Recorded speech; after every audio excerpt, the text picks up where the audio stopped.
दोबारा से। ड्रामे ऐसे बनते हैं। अच्छा, 2007 का प्रॉब्लम है, a car weighing 9800 न्यूटन। तो weighing से मुराद है वेट, वेट हो गया 9800, is moving at 25 metre per second, 25 metre per second की वेलोसिटी से वो हरकत कर रही है। ये मैंने बना भी दी है कारें, पुराने ज़माने की कारें ऐसी होती थी, अगर आपको याद हो।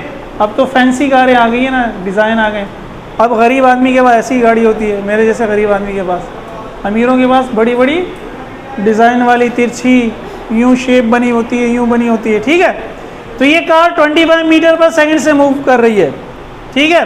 If the frictional force acting on it is 2000, friction 2000 Newton है।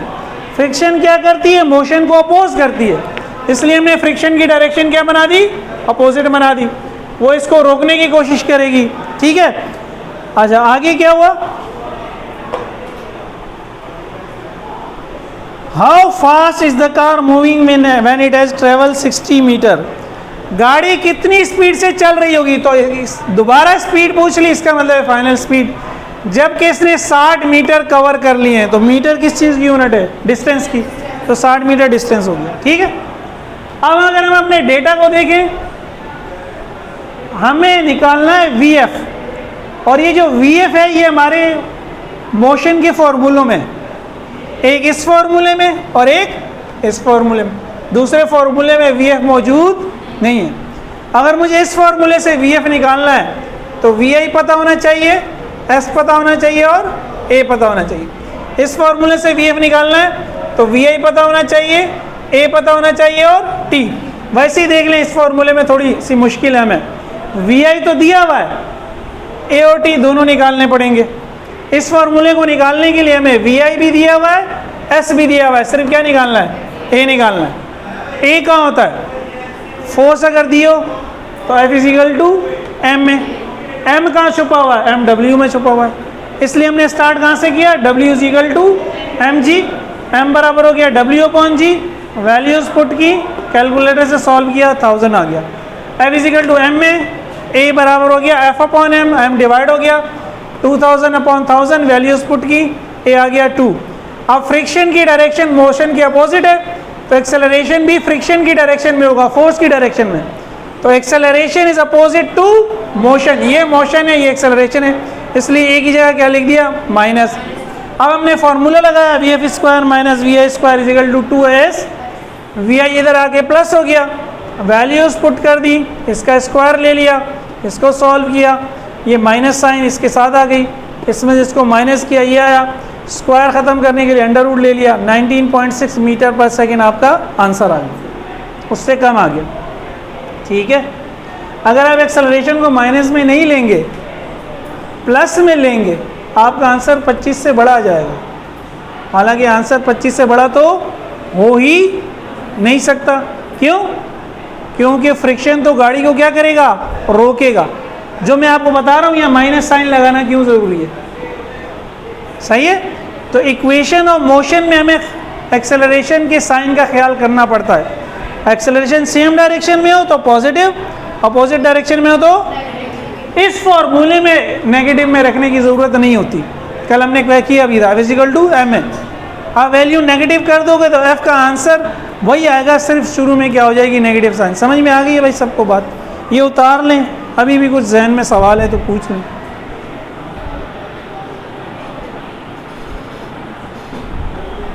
ये जो न्यूटन्स लॉज की लास्ट प्रॉब्लम है, प्रॉब्लम 5 2010 में भी आई हुई है। Helicopter weighs 3920 newton. अभी हमने कहा वेट का सिंबल W।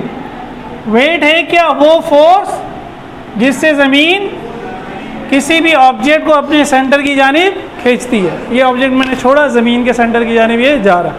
तो हेलीकॉप्टर को ज़मीन इस कुव्वत से, इसका मतलब है नीचे खींच रही है, ये उसका वज़न है। Calculate the force on it. इस पर फोर्स निकालो। किस पर फोर्स? हेलीकॉप्टर पर भाई, हेलीकॉप्टर पर। If it is ascending, helicopter पर फोर्स निकालो, ठीक है। इफ इट इज असेंडिंग, अगर ये ऊपर उठ रहा है, अगर ये ऊपर उठ रहा है, दो कंडीशन दी हुई है। नंबर 1,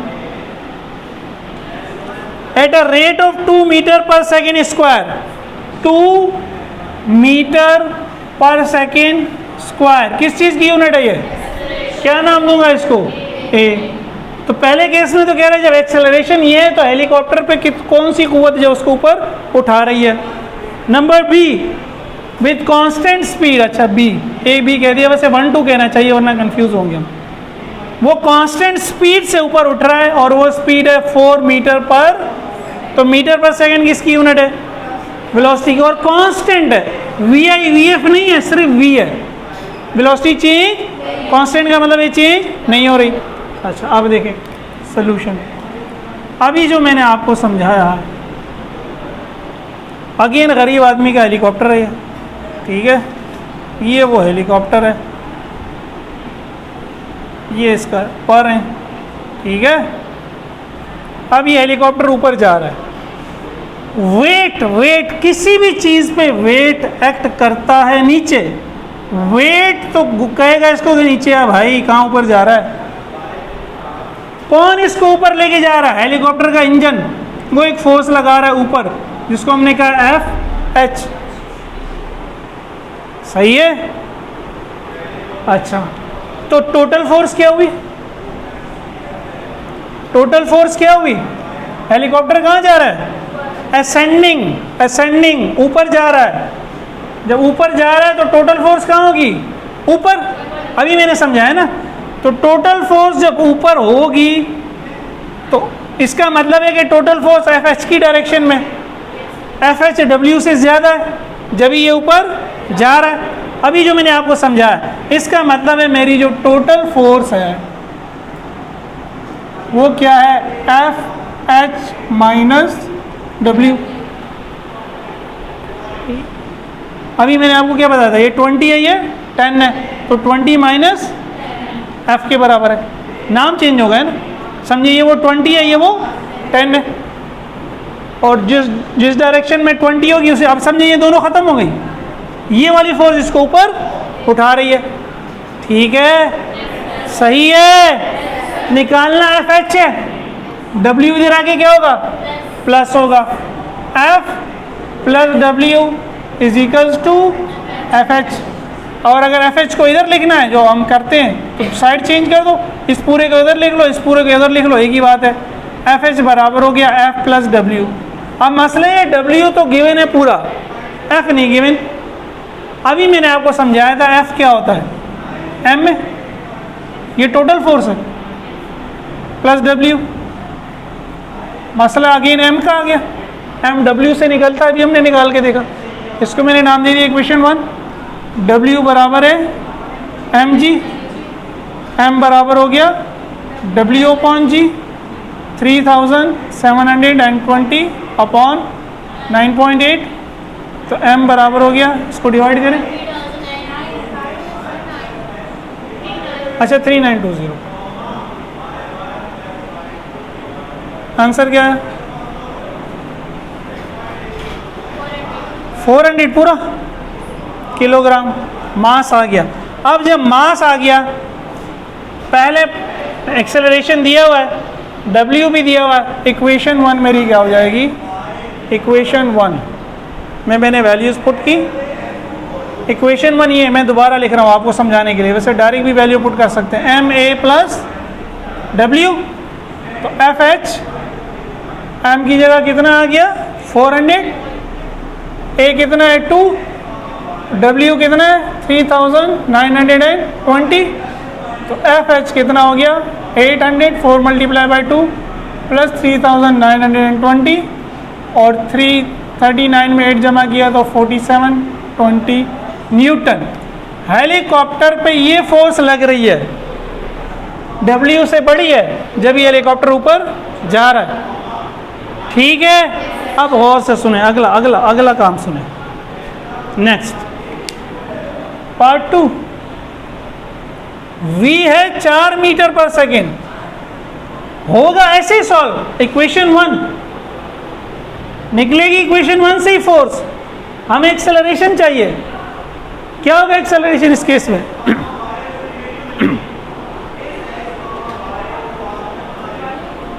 कैसे निकालूं बताएं? एक्सेलरेशन की डेफिनेशन क्या है? Rate of change of velocity. Velocity change हो रही है, जो इनिशियल है वही फाइनल है, ज़ीरो है ना भाई। जब वेलोसिटी चेंज नहीं होगी तो एक्सेलरेशन नहीं होगा। इनिशियल भी v, फाइनल भी v minus V zero, 0.t। वैसे तो निकालने की ज़रूरत नहीं है, मैंने आपको निकाल के बता दी, सही है। अब दोबारा इक्वेशन आप डायरेक्ट लिख सकते हैं, if velocity is constant acceleration is 0। Equation 1 दोबारा लगाई, F H is equals to M A plus W. F H M की ज़रूरत ही नहीं है, ए ज़ीरो हो गया तो सब कुछ ज़ीरो हो जाएगा। W A 3900 and M multiply by zero, zero किसी भी चीज़ को ज़ीरो से मल्टीप्लाई करें ज़ीरो। एफ एच आ गया 3920। एक्सेलरेशन नहीं होगा बॉडी में, जितनी फोर्स नीचे उतनी फोर्स ऊपर, बॉडी कांस्टेंट वेलोसिटी से ऊपर मूव करेगी। एक्चुअल में ऊपर की फोर्स थोड़ी सी ज़्यादा होगी बहरहाल, ठीक है, आइडियल कंडीशन।